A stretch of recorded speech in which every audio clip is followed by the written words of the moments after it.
नमस्कार, Asian express में आप सभी का स्वागत है। मैं हूं आपके साथ भागीरथ साहू। रॉयल चैलेंजर्स बेंगलुरु की विक्ट्री परेड में बुधवार को भगदड़ मच गई। बेंगलुरु में चिन्नास्वामी स्टेडियम के बाहर मची भगदड़ में 7 से ज्यादा लोगों की मौत हो गई, जबकि 20 से ज्यादा लोग घायल हो गए हैं। स्थानीय मीडिया के मुताबिक मरने वालों की संख्या ज्यादा है। देश भर में कोरोना वायरस के एक्टिव केसों की संख्या 4,302 पहुंच गई। सबसे ज्यादा 1,370 एक्टिव केस केरल में है। वहीं महाराष्ट्र 510 केसों के साथ दूसरे नंबर पर है। कोरोना के नए वेरिएंट से जनवरी से अब तक देश में 44 मौतें हो चुकी हैं। पाकिस्तान के लिए जासूसी करने के आरोप में पंजाब के रूपनगर के एक और यूट्यूबर जसबीर सिंह को गिरफ्तार किया गया। उसने 2020, 21 और 24 में 3 बार पाकिस्तान की यात्रा की। बता दें कि उसे पाकिस्तान दूतावास की पार्टी में आमंत्रित किया गया था। उसके यूट्यूब पर करीब 11 लाख सब्सक्राइबर हैं। माध्यमिक शिक्षा निदेशालय जयपुर ने बोर्ड कक्षाओं के परीक्षा परिणाम की समीक्षा को लेकर नया परिपत्र जारी किया है। अब 5 साल में एक बार निर्धारित मापदंड से कम परिणाम आने पर शिक्षक और संस्था प्रधान को लिखित चेतावनी दी जाएगी। साथ ही उनका तबादला भी संभव होगा।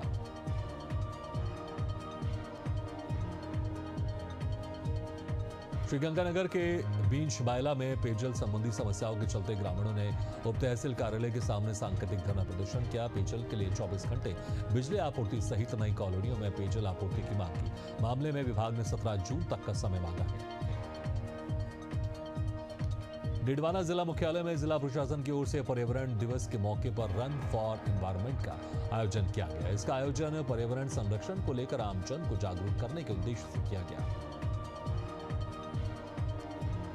हनुमानगढ़ के टिब्बी में पुलिस ने 7 ग्राम चिट्टा बरामद कर एक तस्कर को गिरफ्तार किया है। आरोपी के खिलाफ मुकदमा दर्ज कर जांच तलवाड़ा झील थाना पुलिस को सौंपी गई है। राजस्थान के डूंगरपुर में रन फॉर एनवायरमेंट का आयोजन किया गया। इस दौरान अतिरिक्त जिला कलेक्टर दिनेश चंद्र ठाकर, मुख्य कार्यकारी अधिकारी सहित समस्त जिला स्तरीय अधिकारी मौजूद रहे।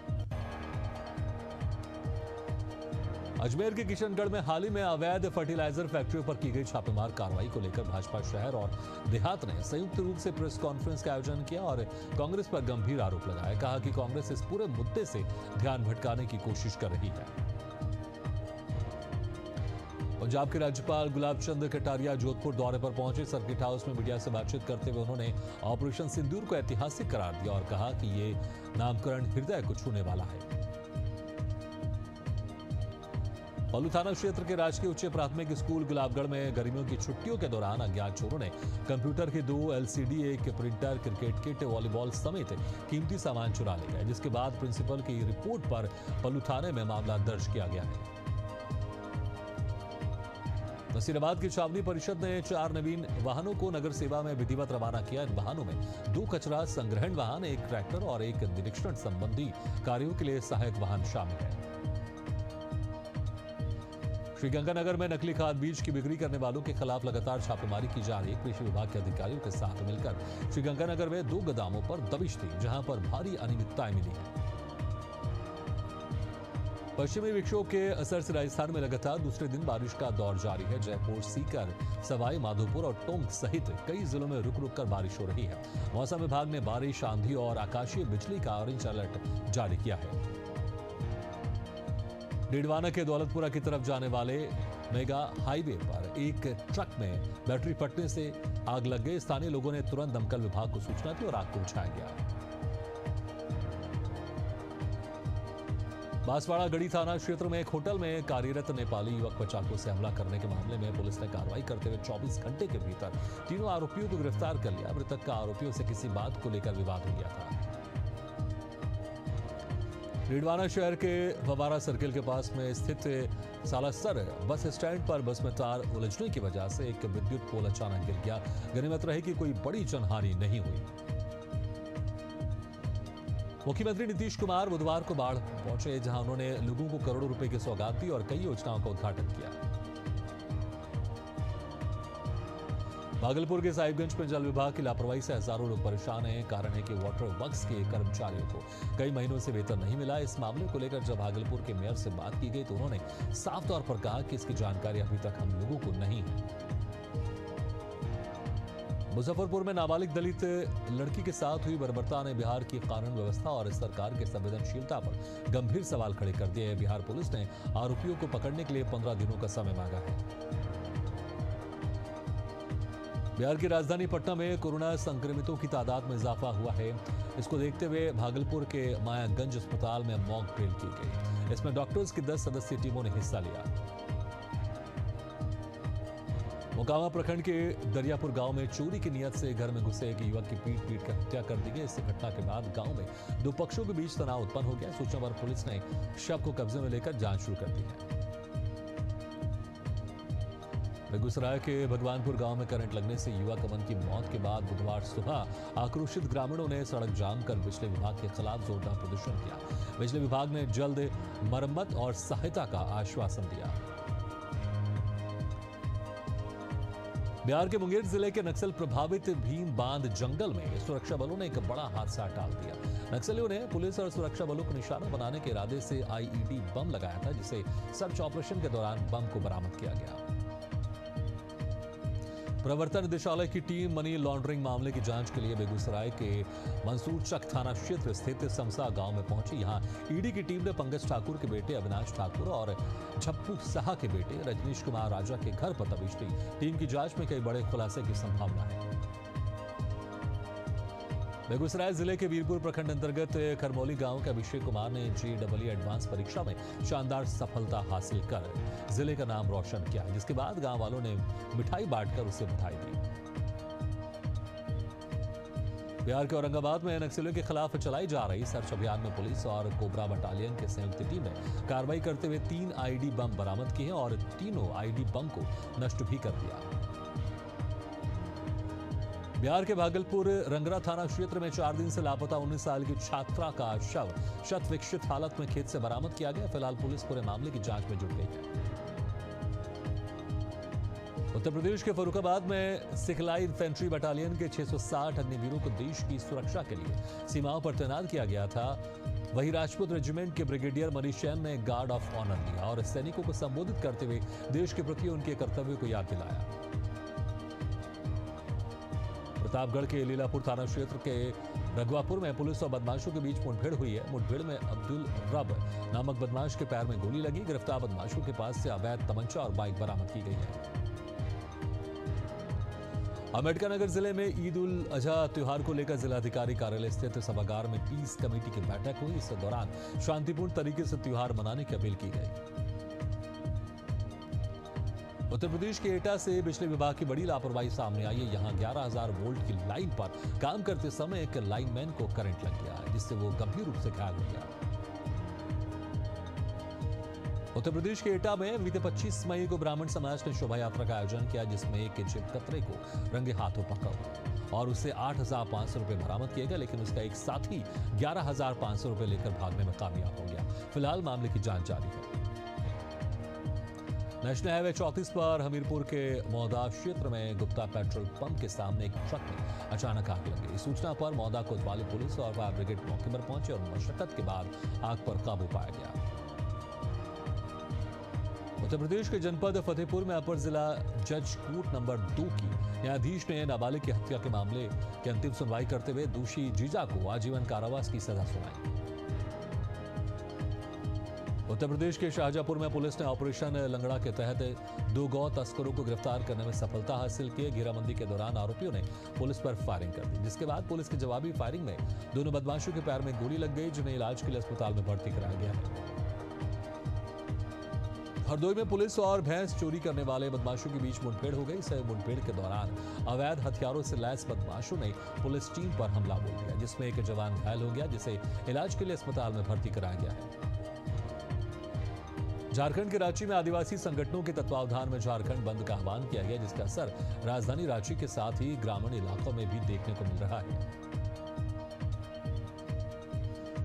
झारखंड के देवघर में राजकीय श्रावणी मेले में श्रद्धालुओं की सुविधा के लिए उपायुक्त नमन प्रियेश लकड़ा ने सभी विभागों की समीक्षा बैठक की और संबंधित विभागों के अधिकारियों को आवश्यक दिशा निर्देश दिए। लातेहार के उदयपुरा के पास आदिवासी बचाओ मोर्चा के नेतृत्व में एक आदिवासी झारखंड बंद के तहत नेशनल हाईवे सड़क जाम किया गया, जिसमें सड़कों पर वाहनों की लंबी कतार लग गई। फरीदाबाद के न्यू राजीव कॉलोनी में 2 बहनों के साथ बर्बरता का मामला सामने आया है। उसे पड़ोसी परिवार ने अंजाम दिया है। मामूली कहासुनी में पड़ोसी परिवार हैरान बन गया और 2 बहनों की बेरहमी से पिटाई कर दी। फिलहाल पुलिस पूरे मामले की जांच कर रही है। कोंडागांव के नए बस स्टैंड के पीछे वन भूमि पर बने अवैध डामर प्लांट को लेकर सियासी घमासान शुरू हो गया है। कांग्रेस के पूर्व मंत्री शंकर सोढ़ी ने राज्य सरकार, वन मंत्री और जिला प्रशासन पर गंभीर आरोप लगाए हैं। सोढ़ी ने कहा कि आम जनता पर नियम सख्ती से लागू होते हैं, लेकिन रसूखदारों के लिए कानून बेमानी है। रायपुर में आभूषण कारीगरों ने साथी कारीगर की हत्या के विरोध में मोर्चा खोल दिया है। कारीगरों ने हत्या के विरोध में काम बंद करके अपना आक्रोश जताया और पुलिस के नाम ज्ञापन सौंपकर असामाजिक तत्वों से सुरक्षा की गुहार लगाई। स्कूल शिक्षा विभाग द्वारा लागू किए जा रहे युक्तियुक्तकरण आदेश को लेकर प्रदेश भर में उठे विरोध के बीच अब ये मामला हाईकोर्ट पहुंच गया है। छत्तीसगढ़ विद्यालयीन कर्मचारी संघ के प्रदेश अध्यक्ष संजय कुमार तिवारी समेत 34 शिक्षकों ने नियमों के उल्लंघन का हवाला देते हुए हाईकोर्ट में याचिका दायर की है। बिलासपुर के शनिचरी बाजार में तड़के करीब 3 बजे भीषण आग लग गई। आग की वजह से करीब 2 दर्जन दुकानें जलकर खाक हो गई। घटना की सूचना पाकर पहुंची दमकल के संयुक्त टीम ने घंटों की मशक्कत के बाद आग पर काबू पाया। छत्तीसगढ़ की राजधानी रायपुर में क्राइम का ग्राफ बढ़ता जा रहा है। यहां अपराधियों के हौसले दिनों दिन बुलंद होते जा रहे हैं। इस गंभीर मामले को लेकर कांग्रेस के प्रदेश महामंत्री कन्हैया अग्रवाल ने वरिष्ठ पुलिस अधीक्षक डॉक्टर लाल उमेद सिंह से मुलाकात कर उन्हें ज्ञापन सौंपा। छत्तीसगढ़ में युक्तियुक्तकरण का विरोध थमने का नाम नहीं ले रहा है। शिक्षक संघ कांग्रेस के बाद अब बीएसपी ने भी इस प्रक्रिया का विरोध किया है। बीएसपी नेताओं ने इस प्रक्रिया के विरोध में कलेक्टर को ज्ञापन सौंपकर न्याय संगत कार्रवाई की मांग की है। साथ ही मांग पूरी न होने पर उग्र आंदोलन की चेतावनी भी दी गई है। छत्तीसगढ़ में नई शिक्षा नीति लागू होने के बाद बस्तर संभाग के जिलों में युक्तियुक्तकरण की प्रक्रिया शुरू हो गई है। इसके तहत शिक्षक और संगठन इसका विरोध कर रहे हैं। उनका आरोप है कि युक्तियुक्तकरण की आड़ में अधिकारी मनमानी कर रहे हैं और काउंसलिंग के नियम तक स्पष्ट नहीं किए गए। कोंडागांव सिटी कोतवाली पुलिस ने 6 गौ तस्करों को तस्करी करते हुए गिरफ्तार किया है, जिनमें कुछ तस्कर ओडिशा के हैं और कुछ छत्तीसगढ़ के हैं। राजधानी भोपाल के पंडित खुशीलाल शर्मा आयुर्वेद महाविद्यालय और संस्थान में दिव्यांगजनों के लिए कार्यक्रम आयोजित किया गया। कार्यक्रम में दिव्यांगों को नियुक्ति पत्र, स्मार्टफोन और आधुनिक साइकिल वितरित किए गए। मध्य प्रदेश के 1 दिवसीय दौरे पर पहुंचे कांग्रेस नेता राहुल गांधी ने पार्टी में मौजूद स्लीपर सेल और भीतर घातियों को लेकर सख्त रुख अपनाया है। उनके निर्देश के बाद अब कांग्रेस ने ऐसे नेताओं की पहचान शुरू कर दी है जो भाजपा के लिए काम कर रहे हैं। कांग्रेस के इस कदम से प्रदेश की सियासत गर्मा गई। मध्य प्रदेश के उज्जैन में बुधवार को शिप्रा तीर्थ परिक्रमा का शुभारंभ किया गया। यात्रा से पहले रामघाट पर पंडित पुरोहितों ने ध्वज पूजन कर अतिथियों का स्वागत किया। इसके बाद यात्रा प्रारंभ की गई। अन्ना जिले के छतेनी पिपराही गांव से एक बुजुर्ग के अपहरण की घटना के बाद चित्रकूट अनुभाग में पुलिस अलर्ट पर है। अपहरण के बाद बुजुर्ग बदमाशों के चंगुल से भाग निकले। गिरोह की सक्रियता की सूचना पर तराई क्षेत्र में सघन तलाशी अभियान चलाया जा रहा है। बैतूल नगर पालिका में 5 दिन के अंतराल में पानी मिलने से आक्रोशित सफाई कर्मियों ने आंशिक हड़ताल की और समय से पानी नहीं मिलने पर पूर्ण रूप से सफाई ठप करने की चेतावनी। मुरैना में एक महिला के साथ एटीएम बदलकर ठगी करने का मामला सामने आया है। बताया जा रहा है कि बैंक का गार्ड बताया था। महिला को पैसे निकालने की मदद के बहाने उसका एटीएम बदलकर ठगी कर ली। सीसीटीवी फुटेज के आधार पर आरोपी की तलाश की जा रही है। सागर से दिन दहाड़े शराबखोरी का मामला सामने आया, जहां कटरा बाजार में कुछ युवक खुलेआम शराब पीते नजर आए, जिसकी तस्वीर तेजी से वायरल हो रही है। अब इस मामले ने प्रशासन पर गंभीर सवाल खड़े कर दिए हैं। मऊगंज में गौमाता के नाम पर 50 करोड़ से अधिक का घोटाला सामने आया है। जिले में गौशालाओं के निर्माण और संचालन के लिए करोड़ों रुपए जारी किए गए हैं, लेकिन गौशालाएं अधूरी पड़ी हुई हैं। इस मामले में हैरान कर देने वाली बात यह है कि कागजों में सब कुछ सही सलामत दिखाई दे रहा है। रीवा जिले की त्योथर तहसील के गढ़ी कंपोजिट इलाके में अवैध शराब बिक्री का चौंकाने वाला मामला सामने आया। एक वायरल वीडियो में 2 पहिया वाहन से खुलेआम शराब की आपूर्ति होते दिख रही है। स्थानीय ग्रामीणों ने वाहन को रोक लिया, लेकिन शराब लेकर पैक कर मौके से फरार हो गया। इस अवैध गतिविधि को रोकने के लिए प्रशासनिक कार्रवाई की मांग तेज होती है।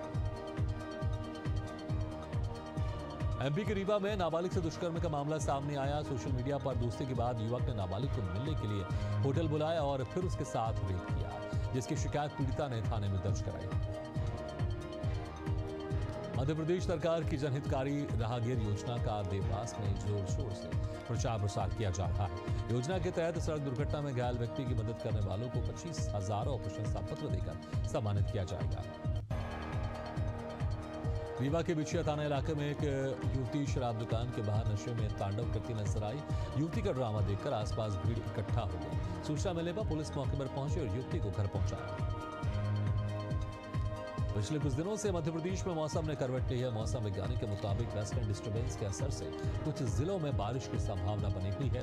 राजधानी भोपाल में शाम तक हल्की बारिश हो सकती है, जबकि अगले 2-3 दिन तक लू से राहत रहेगी। ओडिशा में आगामी त्योहार रथ यात्रा ईद को दृष्टिगत रखते हुए शांति और सौहार्द से मनाने शांति समिति की बैठक पटवारी सभागृह में आयोजित की गई, जिसमें शांति बनाए रखने की अपील की गई। बड़वानी जिले के ग्राम लिंबई और 2 अन्य गांवों में वन्यजीवों का आतंक लगातार बढ़ता जा रहा है। यहां वन्यजीवों ने 17 लोगों पर हमला किया, जिनमें से 6 लोगों की मौत हुई। इस मामले में ग्रामीणों की निशानदेही पर वन विभाग की टीम वन्यजीवों की तलाश में जुट गई है। विदिशा में कृषि उपज मंडी गंजबासोदा में एक मंदिर बनाने का काम चल रहा है। इससे मंदिर के छत की ढलाई शुरू हुई। इस दौरान तमाम व्यापारियों ने स्वेच्छा से श्रमदान कर सामाजिक समरसता की मिसाल पेश की। इसकी हर तरफ तारीफ की जा रही है। विदिशा के कॉन्वेंट स्कूल वाले कायदे कानून को ठेका दिखा रहे हैं। इन स्कूलों में ग्रीष्मकालीन छुट्टियों के बावजूद भी 9वीं से 12वीं तक की कक्षाएं धड़ल्ले से चल रही हैं। इसका विरोध अखिल भारतीय विद्यार्थी परिषद ने किया। इसी के साथ एशियन एक्सप्रेस में खबरों का सिलसिला फिलहाल इतना ही, लेकिन ताज़ा तरीन खबरों के लिए आप बने रहिए हमारे साथ।